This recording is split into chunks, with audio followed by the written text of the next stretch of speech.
जय हिंद दोस्तों। जैसा कि आप लोग बीते कुछ सप्ताह से देख रहे होंगे कि हमने एक नई सीरीज का स्टार्ट किया है जिसमें हम लोग भारत के संविधान के विकास के बारे में बातें करते आ रहे हैं। और अब तक हमने 6 वीडियोस बना रखी है।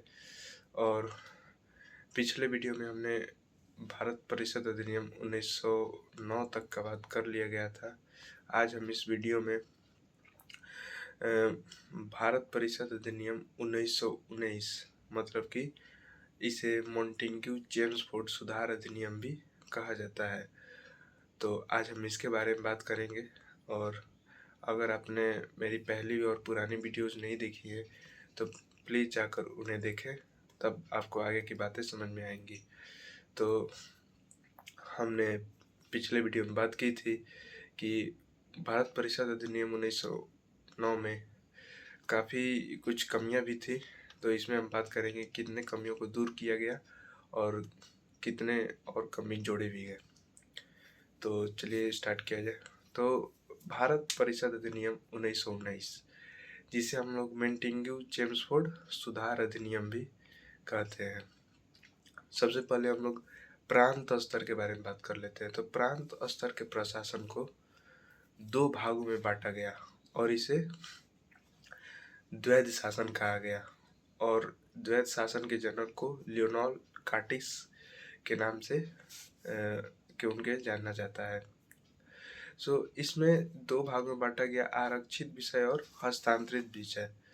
आरक्षित विषय में वे सब मुद्दे शामिल होते थे जिनकी देखरेख स्वयं गवर्नर जनरल करता था, जैसे कि वित्त, पुलिस सेवा एक्सेट्रा, यही सब।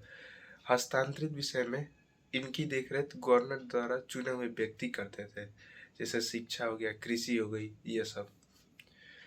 अब केंद्रीय स्तर पर बात करें तो यहाँ कुछ अधिकार बढ़ाए गए, जैसे वोट देने का अधिकार दिया गया, महिलाओं को भी प्रश्न पूछने का भी अधिकार दे दिया गया। और आगे की बात करें तो जो भारत सचिव नामक पद था, उनका वेतन पहले भारत कोष से दिया जाता था, ब्रिटिश कोष से दिया जाने लगा। और एक भारतीय उच्च आयुक्त पद का नियुक्ति की गई, जिसे लोक लेखा समिति भी कहा जाता है, लोक लेखा नियुक्त। और इसी अधिनियम में नरेंद्र मंडल का भी गठन किया गया। और केंद्रीय स्तर पर 2 सभाएं बनाई गई। प्रथम सभा थी राज्यसभा, दूसरी सभा थी विधानसभा। तो राज्य परिषद में 60 सदस्य को शामिल किया गया था और विधान परिषद में 145 सदस्यों को शामिल किया गया था। तो शामिल किया गया था। और उनकी बात करें कि अब हुआ निर्वाचन प्रणाली की बात, तो हमने पिछले तक देखा कि अभी तक निर्वाचन प्रणाली में केवल मुस्लिमों तक ही सीमित किया गया था, अलग सांप्रदायिकता के आधार पर बांटा गया था। लेकिन अब वो सिस्टम बढ़ाकर सिखों को भी शामिल कर दिया गया इसमें, मतलब कि अब सिखों के लिए भी अलग से निर्वाचन होगा। तो यहाँ एक थोड़ा सा अच्छा कार्य तो नहीं दिख रहा। और एक बात किया जाए तो जैसा कि अभी हमने पीछे बात किया कि केंद्रीय स्तर पर 2 सभाओं का निर्माण किया गया।